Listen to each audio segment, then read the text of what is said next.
అందరికీ నమస్కారం అండి. ఇవాళే మొదటిసారి నేను ఒక పార్లమెంట్ మెంబర్గా మా రాష్ట్ర అధ్యక్షులు పల్లా శ్రీనివాస్ గారితో, వేపాటి చిరంజీవి గారితో, గండిబాబుజీ గారితో స్టీల్ ప్లాంట్ రివ్యూ చేయడం జరిగింది. సిఎండి, ఇతర డైరెక్టర్లు, హెచ్ఓడీస్ అందరు కూడా గత 2 గంటలుగా ఈ ప్రెజెంటేషన్ ఇచ్చారు. అండ్ ఇవాళ పొద్దున నేను రాత్రి కూడా ఇంగ్లీష్ న్యూస్ పేపర్స్, 2 న్యూస్ పేపర్స్లో కొంత న్యూస్ కూడా వచ్చింది.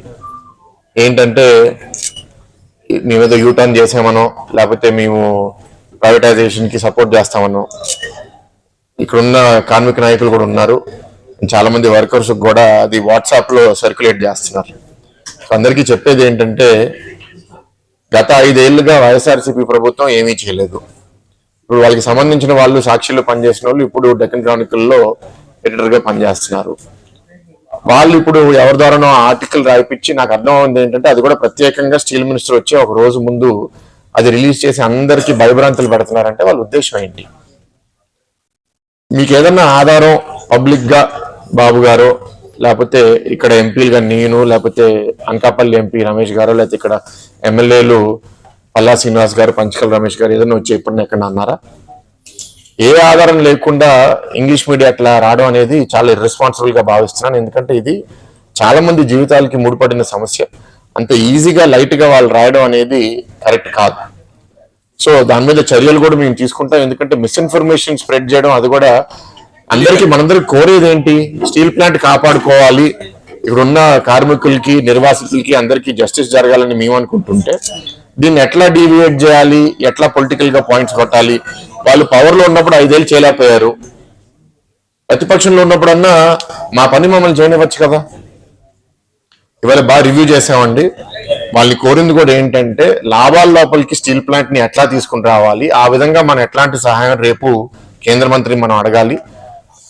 ఏదైతే సపోర్ట్ వాళ్ళు చేయగలిగితే, మనకి వేరే వేరే సోర్సెస్, ఇందాక పల్లా గారు కూడా చెప్పారు, ఆ సోర్సెస్ నుంచి ఫండ్స్ అన్ని మనం తీసుకొచ్చి ప్రొడక్షన్ కెపాసిటీ పెంచుకోగలగాలి.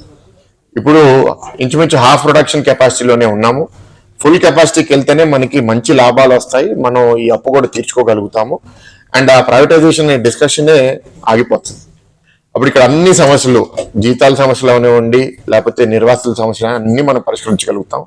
కానీ దీనికి చాలా కమిట్మెంట్ కేంద్ర ప్రభుత్వం నుంచి కావాలి. కాబట్టి రేపు మీటింగ్ లో చాలా స్పష్టంగా కేంద్ర మంత్రికి కూడా ప్రజెంట్ చేయాలని వాళ్ళ టీంతో కూడా మాట్లాడడం జరిగింది. మనం రేపు ఈ సహాయం కేంద్ర ప్రభుత్వం ఇచ్చిన తర్వాత ఎట్లాంటి లాభాలు రాబోతున్నాయి, అప్పట్లా ఇవ్వబోతున్నాం అనే నమ్మకం మనం సృష్టించగలిగితే ఇంకా మనకి తొందరగా సహాయం వస్తుందని నేనైతే నమ్ముతున్నాను. టీం కూడా మీ అందరికీ చెప్తున్నాను, చాలా మంది అపోహలు కూడా సృష్టిస్తున్నారు, ఇక్కడ పనిచేయరని, లేకపోతే ఇక్కడ టెక్నికల్ నాలెడ్జ్ లేదని. అది మాత్రం మీటింగ్ లో నాకు అర్థమైంది ఏంటంటే, అక్కడ ఉన్న కొందరు హెచ్ఓడీస్ కూడా చాలా కమిటెడ్ గా ఉన్నారు. అండ్ ఈ ప్లాంట్ లో వర్కర్స్ కూడా చాలా బాగా పనిచేస్తున్నారని ఒక బయట నుంచి వచ్చిన ఆఫీసర్ కూడా చెప్పారంటే నాకు చాలా సంతోషంగా ఉంది. మనం దీన్ని ఇంకా డైరెక్టర్స్ తో, ఈడీ వర్క్స్ అంటే డిపార్ట్మెంట్ హెడ్స్ తో మాట్లాడడం జరిగింది. వారు ప్రజెంటేషన్ కూడా మాకు అవగాహన కల్పించేటట్టుగా ప్రజెంటేషన్ కూడా ఇవ్వడం జరిగిందని చెప్పేసి ఈ సందర్భంగా తెలియజేస్తున్నాం. అయితే ముఖ్యంగా మేము అడిగేది, రేపు స్టీల్ మినిస్టర్ గారు వస్తున్నారు కనుక మనం ఏ డిమాండ్స్ తో ఆయన దగ్గరికి వెళ్ళాలో ముందు మీరు చెప్పండి అని చెప్పేసి వారికి చెప్పడం జరిగింది. అలాగే ఎంప్లాయీస్ కి ఎప్పుడు శాలరీ ఇస్తారని చెప్పేసి రెండో విషయం మాట్లాడడం జరిగింది. అలాగే ఆ స్కూల్ టీచర్స్ మరి రోడ్డు మీద ఉన్నారు కనుక వారికి ఏం చేస్తారని చెప్పేసి అడగడం జరిగింది. వాటిలో ముందుగా వారు చెప్పింది ఏంటంటే, రేపు స్టీల్ మినిస్టర్ వస్తున్నారు కనుక ఈ ప్లాంట్ ని వెట్ లీజింగ్ అంటే ఉన్నటువంటి ఫెసిలిటీస్ అన్ని కూడా సేల్ కి లీజ్ చేస్తే మనకి ఇది ఒక ఆప్షన్ ఉందని చెప్పేసి వారు చెప్పడం జరిగిందండి. రెండవది, మనకి ఏదైతే కొంచెం లెటర్ ఆఫ్ కంఫర్ట్ అని చెప్పేసి అది స్టీల్ మినిస్టర్ దగ్గర నుంచి రిక్విజేషన్ తీసుకొని మినిస్టర్ ఆఫ్ ఫైనాన్స్ ఎక్సలెన్స్ ఇస్తే సుమారు 3,000 కోట్ల రూపాయలు మనకి కొంత అమౌంట్ వస్తుంది. అలాగే ఎన్ఎండిసికి కొంత ల్యాండ్ కానీ లీజ్ చేస్తే అదొక 1,500 కోట్ల దాకా వస్తుందని చెప్పారు. తర్వాత కొంచెం ఏమైనా ల్యాండ్ సేల్ చేస్తే మన దగ్గర ఉంటూ అసెట్ లో ఒక 1000 కోట్లు రావడానికి ఆస్కారం ఉందని చెప్పేసి వాళ్ళు చెప్పడం జరిగింది. ఇది కాదు, మనం ఎంత అడుగుదాం, స్టీల్ మినిస్టర్ గారు వస్తున్నారు కదంటే ముందు ఈ 3000 కోట్ల రూపాయలు ఇప్పిస్తే బాగుంటుందని చెప్పేసి లెటర్ ఆఫ్ కంఫర్ట్ దశగా వెళ్ళాలని చెప్పేసి వారు చెప్పడం జరిగింది. దాని మీద ఖచ్చితంగా మాట్లాడి రేపు ఆయన ముందు పెట్టడానికి చెప్తామని చెప్పాం.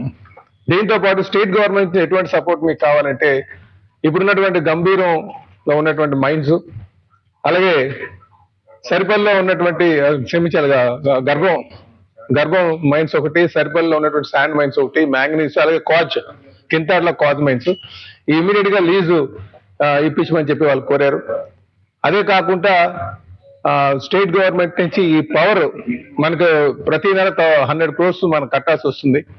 ఎంప్లాయీస్ శాలరీస్ మేము కొంచెం లేట్ చేసి ఆ డబ్బులు మేము స్టేట్ గవర్నమెంట్ కడుతున్నాం కనుక దానికి ఒక 6 నెలల నుంచి 6 నెలల వరకు కనీసంగా 6 నెలల నుంచి 9 నెలల వరకు మొరటోరియం ఆ పేమెంట్ మీద పెట్టాల్సిందిగా వాళ్ళు కోరారు.